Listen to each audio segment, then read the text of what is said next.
that's a powerful thing. I think sometimes we toss it around and we say, man, I'm committed here, I'm committed there. But do we really understand what that means? God could have used him in any way, shape, or form. God could have had him killed on the front line. And her job was to say amen. Because she gave him to God to use for his will. And I don't know if we always really add up the costs. I'm committing myself to God. Well, that doesn't mean every day going to be a good day. Because I said, God, have your way. And so that word commitment, that's a powerful word to this degree. I've had to sit and ask myself, in my lifetime, what have I really been committed to? I've been a part of stuff, walked away from stuff, but not everything had my full commitment. That's a powerful word. That's good that you said that, Pastor, because that is so true. Sometimes we say that we're committed in something, and we sit back and wait for events to happen. That's passive, and so that's not commitment. You're just there watching things go by, but taking an active part in it, whether it's an active part of changing your mind about something and moving in the different direction that you had intended to do.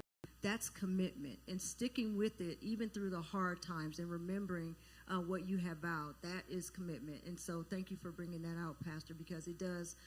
There are things that affect others around you, and that's when sometimes our commitment begins to fail because we see how it affects others, and either we're too afraid because we don't like the responses that we're getting, or we get too, what we would say, compassionate, right? But we know God has told us to do it, so he's the ultimate person with compassion. So if he told us to do it, we got to go through it, right? And so it's really good to bring those parts out. So as we move on, we're going to go into Hannah is now rejoicing because of her child. You know, she's dedicated Samuel back, and so some of the verses, she was talking to Eli, letting Eli know, who was the priest who she met up with in the beginning, who thought she was drunk. So she came back and said, hey, I don't know if you remember me, but I'm the one who you saw despondent before, and now God has given me this son, and now I'm dedicating him back to God, and I want to leave him here with you. So that also impacted Eli, because he didn't know. I mean, it doesn't say that the Lord told Eli, so I don't know. It could have just been like, hey, surprise, here you go. You know, but in her commitment to say that she was doing it to God and he was a man of God, he received Samuel so that Samuel could serve God in the church, and so in the temple. So verses 2, or chapter 2, verses 1 through 5. This is Hannah's song of joy, none holy as the Lord. And I really want, I'm going to read it into your hearing. I'm really going to ask everyone, close your eyes and really listen to the words of this and listen to how her commitment shines through, but the glory all goes to God. So verse 1 says, and Hannah prayed, and she said, my heart rejoices in the Lord. Mine horn is exalted in the Lord. My mouth is enlarged over my enemies, because I rejoice in thy salvation. There is none holy as the Lord, for there is none beside thee, neither is there any rock like our God. Talk no more so exceeding proudly. Let not arrogancy come out of your mouth, for the Lord is a God of knowledge, and by him actions are weighed. The bows of the mighty men, or the bows of the mighty men, are broken, and they that stumbled are girded with strength. They that were full have hired out themselves for bread, and they that were hungry ceased, so that the barren hath borne 7, and she that hath many children is waxed feeble. So as we see in this first portion of Hannah's song, a lot of comparing and contrast of what might have been going on in the world, and how God redeemed people back to himself, how God corrected the situation, how God gave rebuke on the situation. And so that, you know, as I read that, that just gave me, it just quickened my spirit that, you know, God always has everything in control. He already knows what we need. And basically, she's talking about how he's providential, how he takes care of every little area, how he restores people back to himself. Now, she began to talk about herself in that. You see, her situation in that. But her focus was on how God got her out of that. And what I like also is even when God blessed her, she didn't turn around and retaliate to Penaniah.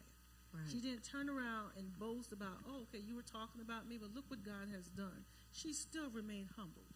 She still glorified God. And she can teach us, well, she does teach us a lesson.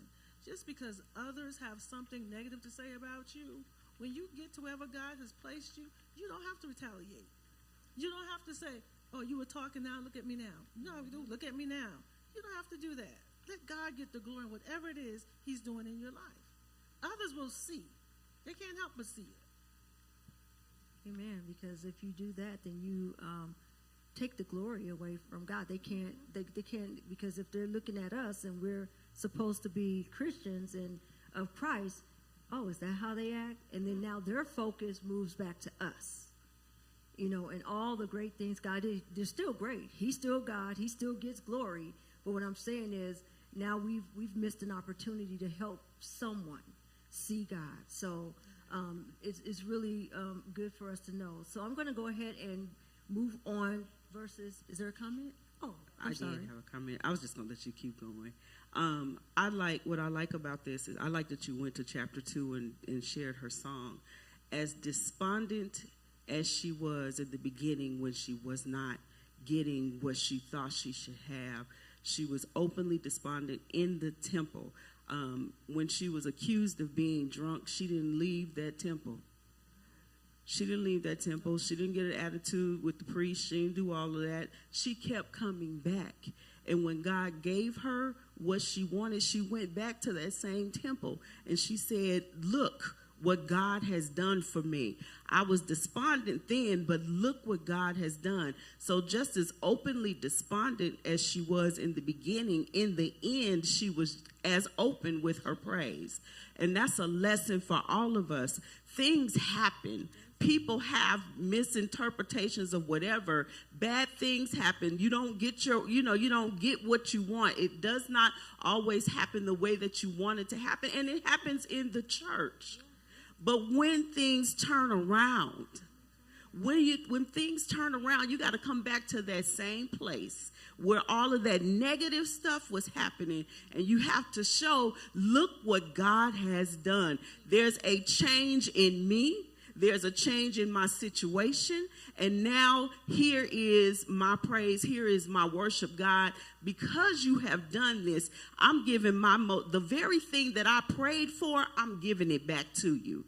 How often do we give God back the very thing that we asked him for? I want this, God. I want this so bad. I can just taste it. And when he gives it to us, we say thank you. But do we ever think to say, take it back? You can have it back, God. I love it so much, and I trust you so much, and my faith is so strong. Here you go, God. You can have it back. How often or how many times have we ever thought about doing that? She is such a great example of how we go from how to accept when God says yes to us. She is a great example of how to say thank you, because her thank you went beyond words. We thank God with our words. We lift our hands. We worship. But really think about that. Would you really give your child back and walk away knowing that you did the right thing by giving God the very thing that you prayed for back to him? I think Lisa has something. I don't know if her mic works. I'm sure it does. Come on, Lisa. Dexter is just being messy. But I will say something, of course, because in her song, she did let Panani know, you're the one that's alone now. So she did let Panani know, gracefully. Panaya know what was going on. Because I don't have to fight with you and bicker with you. you'll see the end result. And a lot of times, we as women, Christian women, say there's no instruction book on how to raise children. I beg to disagree. There's the Bible. You give your children back to God and you raise them according. Every year, she took him another coat. She did what she was supposed to do. As a mother, she gave her child to God. We give our children to God when they bad. That's true. That's When powerful. they disappoint us. That's right. That's true. We don't honor God with our children every day. We do what we think is best for our children, according to what I feel is best, and not His word. You know what? And I wasn't gonna go there, but you know, we got the godparents and the dedications and stuff, and it's always. I mean, as a child, see, I used to get in trouble because I talked too much, but it was always, well, why are we dedicating them and then we never bring them and teach them? Why are you becoming a godparent, you know, but you're not teaching them things of God?